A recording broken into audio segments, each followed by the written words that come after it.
E Mu atravessou o Luffy com duas espadas e deixou seu corpo cravado na árvore Adão, e mesmo diante do Gear 5 a sua reação foi de completo desprezo. Pra Imu, aquele Luffy ainda era fraco demais quando comparado a Joy Boy. E essa fala deixa uma pista muito importante. A figura de Nika reapareceu diante dele, mas a ameaça que enfrentou há 800 anos ainda não. O que separa o Luffy de Joy Boy não é o poder de Nika, é o que cada um consegue fazer com o próprio Haki. E Egghead já mostrou o tamanho dessa diferença. Quando o Emif liberou aquele Haki que Joy Boy havia guardado em um nó, aquele poder atravessou 800 anos, atingiu os Gorosei e fez Imu estremecer em Mary Joyce. Então, se o Luffy já despertou o poder de Nika e domina o Haki do Rei avançado, o que Joy Boy entendia sobre esse poder que o Luffy ainda não entendeu? Fala, meus amigos, espero que todos vocês estejam muito bem. E nesse capítulo 1189, ele nos trouxe várias pistas muito interessantes sobre o futuro do Luffy. Também tem a fala do Gaban em capítulos anteriores, tem a comparação do Luffy com Joy Boy feita por Imu-sama, e também tem o próprio lugar onde o Luffy foi perfurado por Imu. E existem muitas informações nesse capítulo que vão fazer você acreditar sim que o Luffy vai chegar finalmente no nível de Joy Boy. O Gear 5 é o auge da Akuma no Mi do Luffy, é o despertar da fruta, a forma em que ele transforma o chão em borracha, agarra raios e luta com uma liberdade que nenhum outro Gear permitia. Só que pra gente que acompanha o Luffy há tanto tempo, a gente já sabe como que essa liberdade acaba terminando. O coração dele vai perdendo o ritmo, ele começa a perder as forças e ele vai ficando com aquela aparência de velhinho todo acabado. Então ele precisa acabar implorando comida pra ele conseguir voltar a lutar. E em Elbaf esse limite acabou deixando de ser só um desgaste e acabou chegando no limite quase da morte ali pro Luffy. E olhando pra ele, Imu-sama faz uma comparação muito específica. Ele diz que se aquele ali fosse Joy Boy, ele não seria tão fraco. Ou seja, o que separa Luffy de Joy Boy não parece estar em uma transformação que a fruta ainda não alcançou. O despertar já aconteceu, a diferença precisa estar em outra parte do poder deles. O Kaido já tinha plantado a resposta. Diante do próprio Gear 5, ele lembrou que Roger conquistou os mares sem uma Akuma no Mi, e afirmou que só o Haki é capaz de transcender tudo. E os capítulos mais recentes já nos mostram que, apesar do Luffy ter o Haki do Rei avançado, conseguir revestir os seus golpes, ele ainda não alcançou o nível necessário. A gente também tem pistas de que não é só usar Haki na pura força, e sim de uma forma de entender aquele golpe. E por isso, a próxima transformação do Luffy não será um Gear 6 e muito menos o Gear Ukong. O Gear 5 pode continuar sendo a forma da liberdade. O que precisa evoluir não é o corpo do Luffy, mas o peso da sua vontade e a maneira como ele aplica contra os inimigos ligados a Imu. Ao levá-lo até esse limite, Imu está forçando um estágio superior de Haki, que eu vou chamar aqui de Haki do Rei Supremo. O Luffy já reveste os seus golpes com Haki do Rei e chegou ao ponto de dividir o céu. Mesmo assim, os acontecimentos de Elbaf estão mostrando que existe uma distância entre possuir esse poder e compreender tudo o que ele pode fazer. Essa distância não existe porque o Luffy seja inexperiente em Haki, concorda comigo? Porque ele já tem o Haki da observação enxergando alguns segundos no futuro, ele consegue usar o Haki do armamento atacando internamente, ele já tem o Haki do Rei, então falta algo diferente pra ele. Até porque dentro da escala de One Piece, o Luffy é um dos maiores usuários de Haki do mundo. Só que possuir Haki do Rei não significa que é uma condição simplesmente de ter ou não ter aquela habilidade. O Oda vem mostrando pra gente há muito tempo que isso é uma questão de controle, de compreensão e de aplicação daquele poder. E eu venho trazer pra você uma progressão que o Oda tá usando dentro do próprio arco de Elbaf pra te mostrar como que é esse Haki. E a gente vai começar com o Sanji. Nos capítulos recentes, o Gaban afirma que ele tem o potencial para o Haki do Rei, mas a sua tendência à autodepreciação impede que ele assuma essa posição de um rei. E como a gente viu nos capítulos mais recentes ainda, do Sanji tendo aqueles pensamentos, lembra? A gente percebe que o Sanji ainda não tem compreensão. E aí, o nosso próximo estágio seria o próprio Zoro. Nessa mesma conversa com o Gaban, ele disse que o Zoro já tem o Haki do Rei, mas mesmo assim, ele ainda demonstra que não reconhecia conscientemente esse próprio poder. E olha como que é louco. Nessa mesma conversa, o Loki também estava lá e ele também fala que ele usava aquele poder, mas ele não conseguia expressar em palavras. O Loki fala que aquele poder existia, que funcionava de maneira mais instintiva, porém ele não compreendia exatamente o que ele estava fazendo. E outro cara que estava lá lá é o próprio Luffy que tá níveis acima de todos eles. Mas o problema é que o cara que tá mais acima que o Luffy é o próprio Scopergaban, que já mostrou uma aplicação muito mais específica e muito mais eficiente do Haki do Rei. Quando ele corta o braço do Somers, o seu ataque atingiu justamente a vantagem que tornava o Cavaleiro de Deus praticamente impossível de derrotar. E pela primeira vez o Somers percebeu que o seu corpo não estava se regenerando. Apesar do Gaban não ter anulado essa regeneração para sempre, mesmo assim, naquele instante a sua aplicação do Haki interferiu diretamente no poder ligado a Imu-sama. E por isso, alguns capítulos depois, o próprio Gaban chega pro Luffy e fala que o Luffy precisa compreender melhor o Haki e gravar muito bem aquilo ali na cabeça. E indo para um estágio muito acima, Joy Boy revelando o maior patamar conhecido dessa progressão. Ele conseguiu concentrar o seu Haki de classe máxima, guardá-lo dentro de Emif e fazer sua vontade sobreviver fora do próprio corpo durante aproximadamente 8 séculos.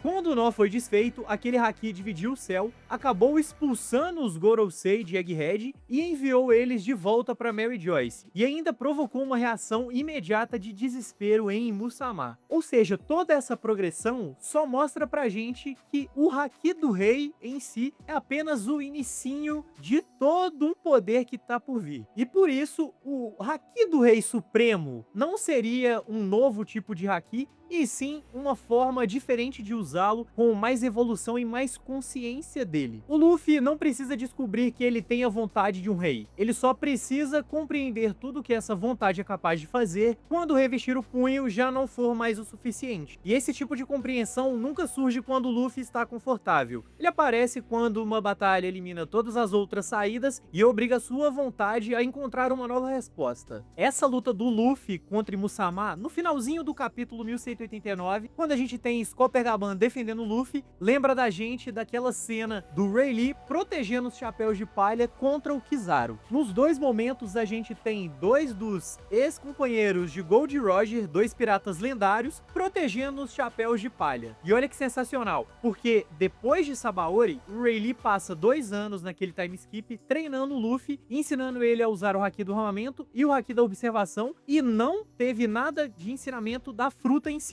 porque foi o próprio Luffy que, aplicando os conhecimentos que ele aprendeu ali sobre o Haki, ele usou dentro da sua própria fruta. E assim surgiu o Gear 4. E eu não estou propondo que o Gaban precise passar 2 anos treinando o Luffy. Na verdade, o Rayleigh já trouxe isso lá atrás, quando ele disse que o Luffy ia aprender a usar o Haki conforme as suas lutas e conforme ele for chegando no seu limite. Ou seja, em Sabaody o Luffy percebeu que os Gears não bastavam, e principalmente depois da morte do Ace, ele percebeu que precisava de um treinamento para poder superar o novo mundo. E chegando no novo mundo, ele teve lutas que ele precisava aplicar o que ele aprendeu com o Rayleigh, de aprimorar o Haki durante aquela luta. Por exemplo, com o Katakuri, quando ele não conseguia acompanhar os movimentos do Katakuri, foi obrigado a aprimorar a observação até enxergar alguns segundos no futuro. E mais tarde, contra o Kaido, aconteceu de novo. Depois de ser derrotado com muita facilidade, ele percebeu que os ataques do Kaido eram revestidos com o Haki do Rei, e aí aprendeu a aplicar o mesmo princípio. Assim ele volta e termina dividindo os céus com o Imperador. Porém,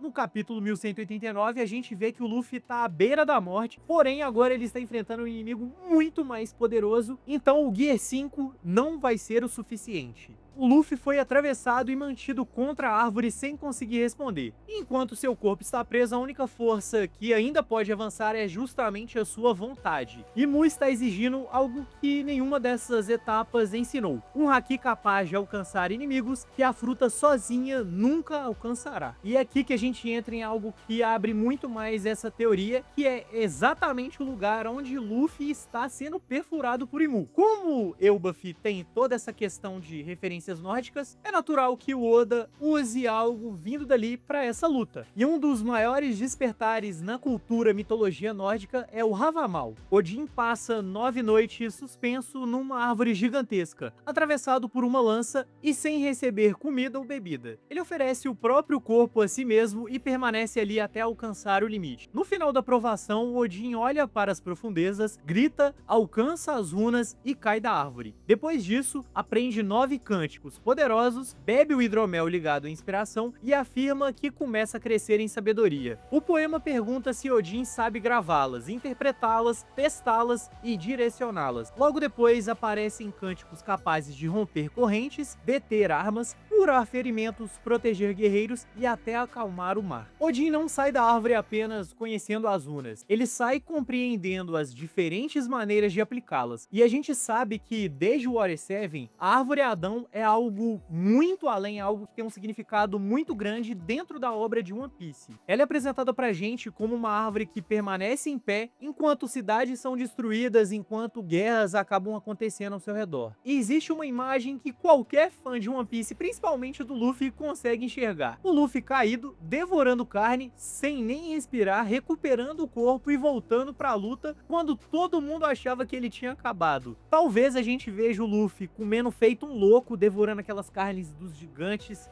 e aí pensando e refletindo e compreendendo o que é o Haki do Rei de verdade. E esse novo despertar não prepararia o Luffy para essa luta de Elbaf, muito pelo contrário. Isso é para a guerra final que ele vai ter contra Imu-sama, e principalmente por algo que os capítulos mais recentes acabaram dando pra gente, que é o Maki, também chamado de Homem. O Haki é escrito com ideogramas de supremacia e energia. O Maki mantém esse mesmo segundo ideograma, mas troca o primeiro pelo símbolo ligado ao demoníaco. O Oda colocou duas forças que carregam a mesma ideia de presença ou energia, mas eles nascem de princípios completamente diferentes. O Haki transforma a vontade do próprio usuário em poder. O Maki aparece ligado ao sistema com que Imu fortalece os seus servos, alimenta poderes demoníacos e amplia sua força militar. E por meio dos contratos, os Cavaleiros de Deus recebem força, regeneração e habilidades que os tornam quase impossíveis de deter. Com o Dome Reverse, Imu pode ir ainda mais longe. Ele retira a autonomia de outras pessoas e transforma elas em armas. A escala desse problema não é só o Luffy lutando contra Imu-sama, porque se a gente parar pra pensar, tem todos os Cavaleiros de Deus e ainda tem até o Barba Negra, e não tem muitos lugares pra onde o Luffy possa ir depois de Elbaf. Ou seja, a gente precisa de algo que seja eficiente contra esse Maki de Imu-sama. E existe uma diferença muito clara entre o Haki e o Maki. Por exemplo, quando o Luffy libera o seu Haki do Rei, quem não consegue suportar a sua vontade cai diante dele. Já o sistema de Imu faz o contrário, ele coloca pessoas de pé para lutar, mas retira delas a própria vontade. Por isso, um soco do Luffy, revestido com o Haki do Rei, não seria o suficiente. Ele poderia bater com muita força, mas mesmo assim, ele não conseguiria trazer os seus companheiros de volta do Dome Reverse, ou ele não conseguiria superar essa vontade de Imu-sama feitas dos Cavaleiros Sagrados.